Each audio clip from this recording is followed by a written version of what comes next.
Well, hello, retro computing enthusiasts. Mike here. Welcome back to my channel and another episode of Retro Computing Find of the Week.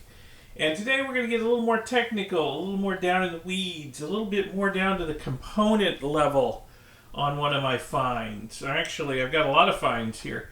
And we're going to see how they relate to my ET3400 from Heathkit up here. I have a whole series of videos on that, by the way. And I'll be putting a link, if you're interested, to how I got this ET3400. It was a wreck when I got it. I rebuilt it, got it up and running good. So there's a whole series of videos on that if you're interested. But how do these components relate to the ET3400, you may be asking? Well, what these are versions, different versions of the Motorola 6800 microprocessor, which is the microprocessor in the ET3400 and a lot of other older retro computers back in the day. So I've been itching to work with this some more. It's been a while. And thinking about getting this out and playing around with it reminded me that sometime back I bought these. So this is not a retro computing find from this week. This is a retro computing find from a while ago that I've just rediscovered this week. I got these chips when I went to Apache Reclamation Electronics closing sale when they shut down for good in Phoenix a while back, quite a while back now. And I have a video about that too. I'll put a link in the upper right to that video when I went to Apache Reclamation Electronics. It was one of my frequent places I went to. I loved that store. They had a lot of good stuff in there. And I had previously planned a trip to Arizona. And just before leaving, I heard that they were shutting down for good. And I'm like, oh, well, I got to get there while I'm in Phoenix. And I got there. They were already in the process of boxing everything up to ship it out. They had to vacate the building because the new owners were going to take over. And, I rushed through there and I did some shopping. And one thing I found was bins full of IC chips, including a lot of different types of processors. And I bought a lot of different types of processors. And just today, I rediscovered the box that I had stored this stuff in. And I was thinking about this, and I thought, oh, wait, I've got some 6800 processors, some variants, laying around somewhere, and some support chips. So let me see if I can find them. And I did. So this is going to be our retro computing find of the week this week. And I'll give you a close-up look at these different types of chips and talk about what they do. And talk about how they relate to the ET3400 over here. Some of these may find their way into an ET3400 project. So let me give you a close-up look at these chips and the ET3400 while I'm at it. So yes, here's one of my retro computing pride and joys in my collection. My ET3400 microprocessor trainer. I actually worked with one of these back in high school in electronics class. We had some Heathkit trainers. I've told this story before. My high school was located just a few blocks away from Heathkit and the factory. And they supplied us with all kinds of stuff in my high school. The electronics lab was full of Heathkit equipment. The computer lab was full of Heathkit equipment. And I actually got to use one of these in high school. And it was very nostalgic getting another one here in my late middle age and repairing it, get it up and running again and playing around with it. And this has been sitting on the shelf for a while since I got it. It had no back on it. The power transformer was hanging out. It was all dirty. I managed to get a new back on it, cleaned it up, tucked all the electronics in it, got it working good. It works great. CPU up. It's ready to go. I had to relearn a little 6800 machine code programming on it, but that was a lot of fun. Got it to do some stuff. And it got me thinking about possible future projects for this. This can actually be expanded into a fairly powerful computer system, for like late 1970s powerful computer. There are some accessories that can be added to it. And I thought about maybe just going my own route with that rather than going with the normal accessories you can buy, which is a an accessory board, and you have to do some wiring inside, and it gives it extra memory, and you can up the clock speed a little bit. And I thought, well, I could do all that with my own board, maybe, or my own way of doing things, but yeah, I never got around to it. But I did start collecting parts, just in case I ever got to working on it again. And when I went to Apache Reclamation and Electronics for their closed down sale, I found their bins full of microprocessor IC chips and support chips. And I just started filling my bucket with them. It was a going out of business sale. They gave me going out of business sale prices on this stuff. And I just started filling my bucket. One thing I found over here, I've got 6 of them, count them 6 here, of these MC68B00P chips. Now this is an original MC6800P. This can handle clock speed up to 1 megahertz. Okay, that was pretty normal back in like the late 70s for a microprocessor. That was flying, okay? So these can do double. These can do 2 megahertz. Sorry about the reflections. These can do 2 megahertz. But they are absolutely pin for pin compatible with the original. So one thing I want to do, which I will do probably after I'm done filming this video, is I want to swap out the original 1 megahertz part and just test that all 6 of these 2 megahertz parts work. They should work just fine at 1 megahertz. So I'll just swap them out and test and make sure they all work. I'll bet they will. I mean, these things have been in storage since they were brand new. So one long-term project I've had in mind for quite a while now, and one of the reasons I bought these chips, was to build a computer similar to the old Altair 680, which was a computer very similar to the Altair 8800, but it used the 6800 chip instead. Okay?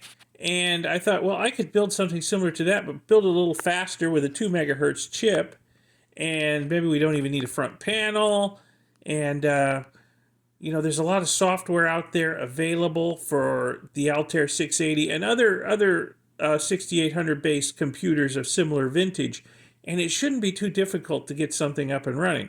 So when I saw these 2 megahertz chips, I thought, you know what? Okay, that would give my Altair 680 clone a big boost if I could double the clock speed just by, you know, using a faster processor in it. So I had to buy these. Like I said, I got them really cheap. So got 6 of them. I'm not going to need all 6 for my project, so I'm going to test them. I'm pretty sure they're all good, but I'll test them and make sure. So I should probably have a few extras. If you are in need of a 68B00P, get in touch with me. Maybe we can do a deal. They're hard to find. Let's see, the next chips over here. These are MC6850Ps. These are asynchronous serial controllers. Synchronous asynchronous serial controllers. Basically, they're like UARTs, single channel UARTs. And one project, well, you know, if I build like a 680 clone, I'm going to need to have a way to talk to it. But also, I've thought about just adding one to this system over here so I could get, you know, serial input and output on it and then write a little bit of ROM monitor for it and be able to talk to this thing over serial port. So that's a possibility too. So now I've got some, you know, I was going to use probably like an Intel chip or something like that in here. But now I've got actual Motorola chips, you know, that are designed to work with Motorola processors. And the interface should be a little similar. So I will probably use one of these for the serial interface with this and with my eventual Altair 680 clone if I ever build it. So I'll probably use these chips right here. And these other chips, well, what we got here? We got 6802P. This is another version of the 6800 processor. It's a little different though. It's a little more advanced. It has a built-in clock generator where these need a separate clock generator chip. Okay, so this one has a built-in clock generator. It also has 128 bytes, not kbytes, not megabytes, but bytes of internal RAM, half of which can be battery backed up when the power is taken away from the processor.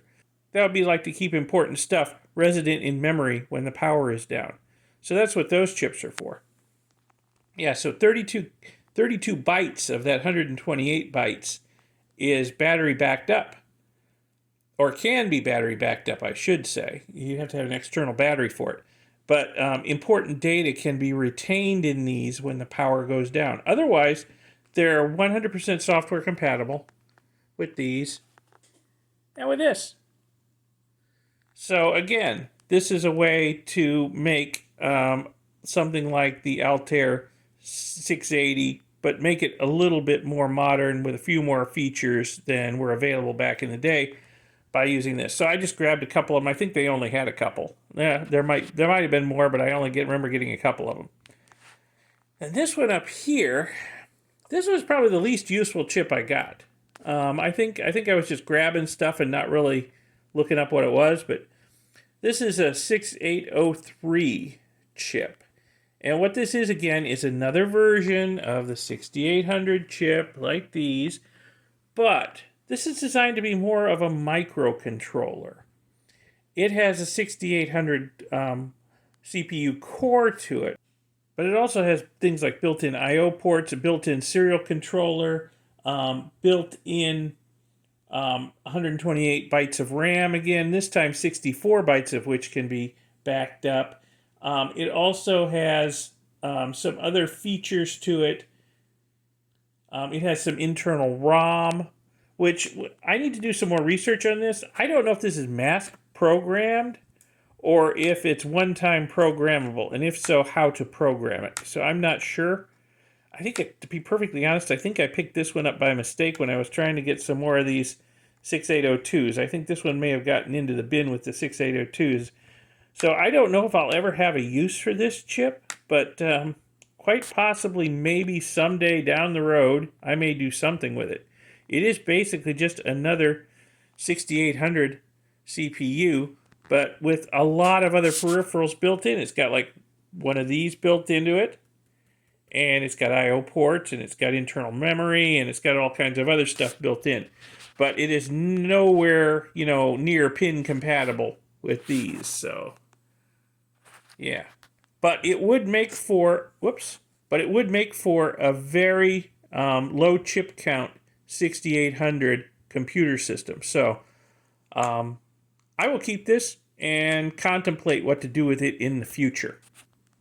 So anyway, I won't bore you with all the testing. I'll get that going, after I end this video. But yeah, I'm going to pull that shut it down first. I'll pull the 6800 chip out and test all these 6800Bs and make sure that they work. And then, hey, I will contemplate modifications for my ET3400 here. It would be interesting to run it at a full 2 megahertz because, it's actually a pretty slow system. As it sits right now, it's running at a little under half a megahertz clock speed. There's a way to bump it up to a full megahertz. That's one of the modifications that's possible. It's out there floating around. But it would be neat to bump it up to a full 2 megahertz.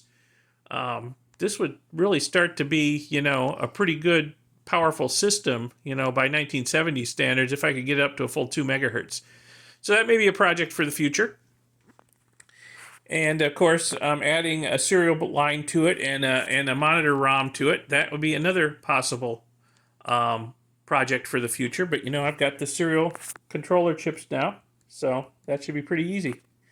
Okay, I lied. Maybe I will bore you with the testing a little bit. I've tested 5 of these 68B00 chips. Here's the original 6800 chip that was in the ET3400. So just got to test this one last chip.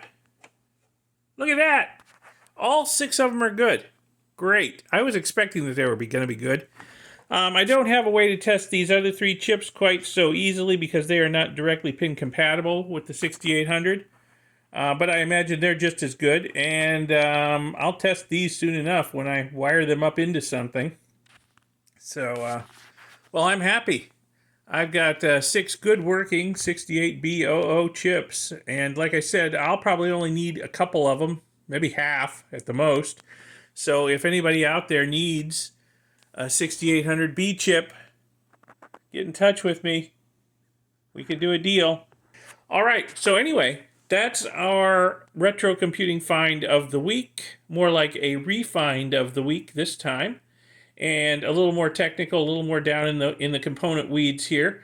But, well, next week we'll get back up to complete systems, I think. Okay? But anyway, thanks for watching. I hope you found this video a little interesting, educational, informative, whatever. Give it a like, give it a thumbs up, and subscribe to see my future videos on this channel. There'll be more retro computing find of the week and a lot of other stuff. I'm still working on my Naboo and my Jazz 80, and in fact, the Naboo's sitting over here right beside me, and the Jazz 80 and other stuff too. So subscribe to see those future videos. Check out my main channel, Omega Geek 64, where computers and components that I don't have any use for or don't work get broken down and rendered down for their gold and silver content.